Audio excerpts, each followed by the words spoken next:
ډاکټر صاحب اکرم ملکزی زموږ بیا میلمه دی. پروسږ کال یې په خپل ښکلي کتاب ونازولو په ډکشنري باندې او په خپلو ښکلو خبرو او دغه راز په ژباړل شوو شعرونو بیا هم ورنه هیله کوو چې راشي، بیا ښکلې ادبي خبرې راته وکړي، بیا ښکلي شعرونه چې ژباړلي دي راته واوروي. له راتګ نه مننه کوم. میکروفون ستاسو په اختیار. زه په ولاړې خبرې ښې کوی شم که ستاسو اجازه وي. نه پوهېم چې غږ شاخوا ته مونږ صحیح دی. ما ته تېر کال مولانا صاحب بلنه راکړه وایي راشد نارنجګل مشاعرې ته. مال زه خو شاعر نه یم، زه اصل ډاکټر یم. ما سره فریده جانه د ازادۍ راډیو کې مرکې کوي، یو ساعت په ساعتو سره. خو مال زه څه شی وکړم؟ وایي ستا راتګ باندې دا مشاعر د نارنجګل مشاعره ارځي ته راشه هسې راشه. مال دې دپاره چې لږ خو د ادب برخه کې ما یو څه کړي، زه به یو شعر به وژباړم خلاص. هغه د فریدریک شیلر جرمني شاعر یو شعر ما وژباړه. کتل مې ستاسې عکس العمل دومره ښه چې بیخي زه خوشحاله کړم. ما باور مې نه راته چې دا به ما ترجمه کړی. یو 3 جمعې وروسته په کلن کې مشاعره وه، هلته مې اجازه وغوښتله. وایي ولې نه؟ کتل مې داسې یو عکس العمل ښکاره شو چې ځان مې ونه پېژانده. آخر مې دا شي مې فریده جان ته وړاندې کړم، ته پکې څه وایې؟ تو خادي وایي وایي دا موږ راډیو کې خپروو. نو فریده جان را سره مرکه وکړه، ازادۍ راډیو کې دا یې خپور کړه. دا د ازادۍ راډیو ادبي څانګه مخکې چې حسیفه جان یاده کړه، استاد غضنفر صاحب هغه خپرې د کابل نه. هغه چې دا شعر واورېده او خپور یې کړه، ما ته ټلیفون کې ورته وویل ډاکټر صاحب ستا د دې شعر نه وروسته 30 کسانو موږ ته زنګ ووهو چې دا که یو ځل تکرار کړي بیرته. او ما ته خپله دلته ایمیلونه راغلل که چېرته دا شعر موږ ته اورګینال ولېږي. څو میاشتې وروسته د آلمان سفارت د خوا یو پروګرام جوړ شوی چې دوچ افغانیش نسویک یعنې ادبي ټولنې، هغوی ما ته هیله وکړه چې دا تا شعر یو پرته کړی دی د افغانستان او د جرمني شاعرانو منځ کې. د البته هغه وخت کې مقایسه وه د احمدشاه بابا د شعر او د فریدریک شیلر د شعر. نو هلته یو ځل بیا ولوستلی شو. نو اوس راته مولانا صاحب بیا ویل چې ته راشه. ما دا ځل څه شی وکړم؟ اوس څه شی وکړم؟ یو ځل بیا ووایم زه خپله ډاکټر یم د طب او زه ژباړونکی یم، شاعر نه یم. نو زه به تاسو ته د لږ مخکې دې نه د فریدریک شیلر یو شعر وړاندې کوم. د دې برخه کې لږ څه معلومات پکار دی. کله چې د جرمني د شاعرانو برخه کې خصوصا دوه د شعر او ادب اسمان کې دوه لوی ستوري دي چې یو ګوته دی او بل شیلر دی. نو کله چې د شیلر برخه کې سړی یو څه اوري نو د پښتو یو ټکی را په یادېږي. وایي دا زما د ژوند عجیبه غوندې داستان دی، دا چې څومره اسان ښکاري هومره ګران دی، چې تېرېږي په ماین زړګي تېرېږي، چې ماین نه وي هغه پرې څه خبرېږي. نو اوس به راشو د فریدریک شیلر برخه کې. فریدریک شیلر یو جرمنی شاعر دی چې دی د احمدشاه بابا په وختو کې دلته جرمني کې اوسېده. دی اصلا د یو ډاکټر زوی و، خو هغه وخت کې د ډاکټرانو اقتصاد ډېر خراب و. پلار یې جراح و. بیا پلار یې ورته وویل چې ته د جراح په ځای یو عمومي ډاکټر شه چې هغوی اقتصاد لږ څه ښه دی. دی په 14 کلنۍ کې د حقوقو محصل و. هغې نه وروسته طب تحصیل یې وکړه. بیا کله چې طب تحصیل خلاص کړه د دې اقتصاد هم چندانې ښه نه و. لږ لږ د په شعر و شاعري شروع وکړه. په لنډ وخت کې دومره لوی نوم یې پیدا کړ چې حتی هغه وخت کې ډېر یو ادیب لوی ادیب چې د اشرافي کورنۍ نه و چې هغه ګوته و، هغه ورته حیران پاتې شو. بیا دی لاړ د ګوته ښار ته چې وایما کې دی. هلته دوی دواړه یو بل سره سیالان شول. بیا سیالي په ملګرتوب بدله شوه ځکه یو بل ته اړو. شیلر چې و ځوان او ډېر فعال و او ګوته چې و اقتدار خاوند و. نو خپله د شخصي ژوند کې ووایم فریدریک شیلر یو ډېر ښایسته ځوان لکه د غني خان غوندې. شعرونه هم سړی د غني خان سره مقایسه کوی شي. او ډېر جنکۍ د ده په ارمان وي چې کله به د سره واده وکړی شي. خدای چاته ناظرېده. نصیب قسمت داسې شو چې د ده بیا 2 جنکۍ خوښې شوې په یو وخت کې. دا دواړه جنکۍ چې وي خویندې وې سره. دې خویندو نه یوه چې واده یې کړی و، هغې خپل طلاق واخیسته چې د سره واده وکړي، او دا بله یې پیغله وه. دا یې حیران پاتې و چې کومه یې وکړي. نو دې دپاره چې تاسې تصور کړی شئ، ما اول د ده یو عکس راوړی، دغه به تاسو ته وښیم. او که بیا هر څوک یې غواړي داسې به تاسو ته به درکړم دا وګورئ چې ډېر ښایسته ځوان دا به نو که داسې په دا به تاسې خپله وګورئ نو د ده چې وه د مشره خور یې په دې خوښېدله چې هغه ډېره پخه وه لایقه ښځه وه او لږ څه ښکلا هم درلودله او وړه خور یې په دې خوښېدله چې هغه معصومه وه عاجزه وه او باکره ښځه وه دا حیران پاتې و چې کوم یوې سره واده وکړي نو دلته دوی درې واړه یو ځای کې ناست دي دوه خویندې او خیدیشله د ونې په غاړه ناست دي سره خبرې کوي نو دغه به هم تاسو ته درکړم که خپله ګورئ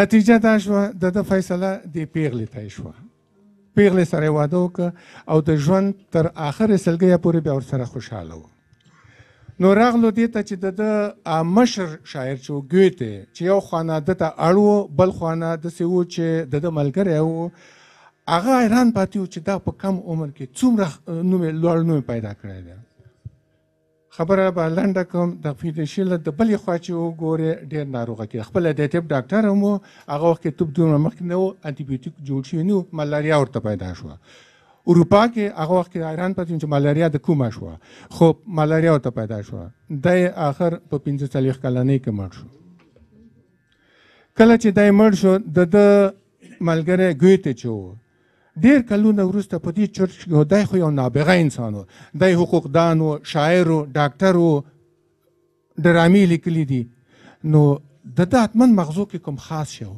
راځه داسې وکړه د ده مړی راوکاږه او وی څېړنه پکې وکړه نو هغه وختو کې چې ګوتې حتی د څېړندوی په حیث ډېر مشهوره او اوس که څوک بیولوژي تحصیل کوي نو د ګوتې نه نشي تېرېدلی حتما باید یو ځل د ګوتې مطالعه وکړي ده بیا امر وکړ دی خو داسې و لکه د دربار وزیر ګوتې امر وکړ چې دی د قبر نه راوکاږئ او ما ته یې راوړئ چې زه د ده کوپړی وګورم هغه وخت کې لکه د شیله غوندې کسان په ډله ییز قبر کې ښخېدل نو لټه وشوه چې د قبر به کوم به وي قبر نه بلکې د تابوت به یې کوم وي بیا نو چا چې پېژنده هغه نښه وویل چې دا یې تابوت دی دا یې د تابوت نه راووښته نو بیا ګوتې امر وکړ چې سر یې غوڅ کړئ او ما ته یې راوړ چې زه د غواړم مغزه یې وګورم نو د ده کوپړۍ بیا د ګوتې په میز باندې هر وخت لټه بیا کوله نو دغلته دا یو عکس دی چې ګوتې ولاړ دی او د شیله کوپړۍ په لاس کې ده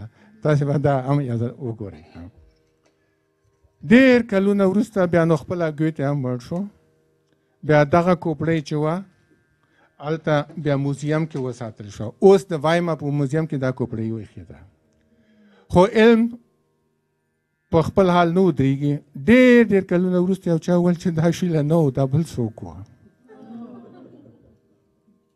دا چې دا عجیبه غوندې داستان دی خو اوس تاسې پیدا شي چې څه رقم داستان دی نو اوس بیا وایي چې د شیلر نه اولادونه چې پیدا شوي دي هغوی نه موږ ډي ان اے اخلو او دغه کوپړۍ سره یې مقایسه کوو چې کله ډي ان اے واخیستل شوه معلومه شوه دا رښتا شیله نه و خو بیا هم اوس دغه کوپړۍ نشته نه غورځول کېږي دغه کوپړۍ اوس هم ایښې ده مالته د هغه وخت یادګار پایس د شیله په نامه سره دی چې دغه کوپړۍ نه ده نو ما دې دپاره چې نن ماښام یو څه د شعر دپاره ما کړی د فریدریشیله د پسرلي دپاره یو شعر ما واخیسته نو بیا وایم زه خپله شاعر نه یم دا ما واخیسته ده نه مې یو آزاد شعر جوړ کړه که رښتیا ووایم دې دپاره چې لږ غوندې خوند ترې نه سړی واخیستل دا مې زه خپل د هېواد یو مشهور ادیب ته واستوه هغه وویل که زما اورې په همدغه رقم چې تا کړی پرېږده دا آزاد دی او مالنه تې لږ غوندې ښایسته کړه هغه پاسېده سم وزن و قافیه ورته ورکړه هغه مې چې ولیده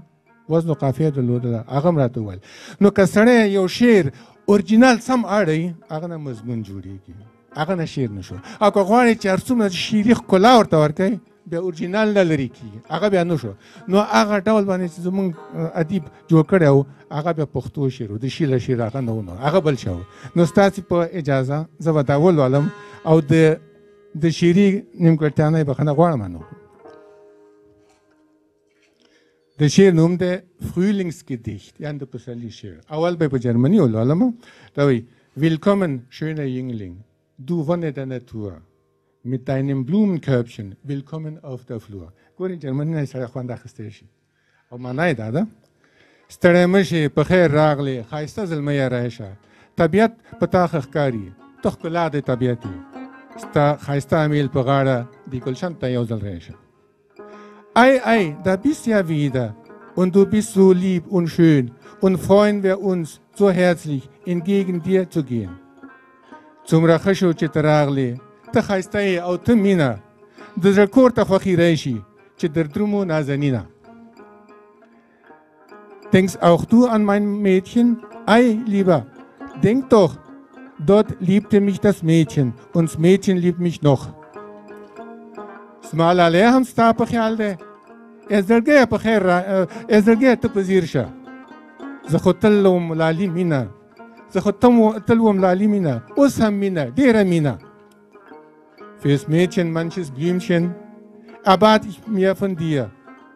Ich komm und bitte wieder und du gibst es mir. خپل جانان لرې غواړم نن ګېډۍ ګېډۍ ګلونه زه درځم په مینه تا ته کړي پوره به ارمانونه او وروستی برخه تکرار دی Willkommen, schöner Jüngling, du Wonne der Natur, mit deinem Blumenkörbchen, willkommen auf der Flur. ستړی مه شې په خیر راغلې ښایسته زلمیه راشه طبیعت په تا ښه ښکاري ته ښکلا د طبیعت یې ستا ښایسته امیل په غاړه د ګلشن نه یو ځل راشه مننه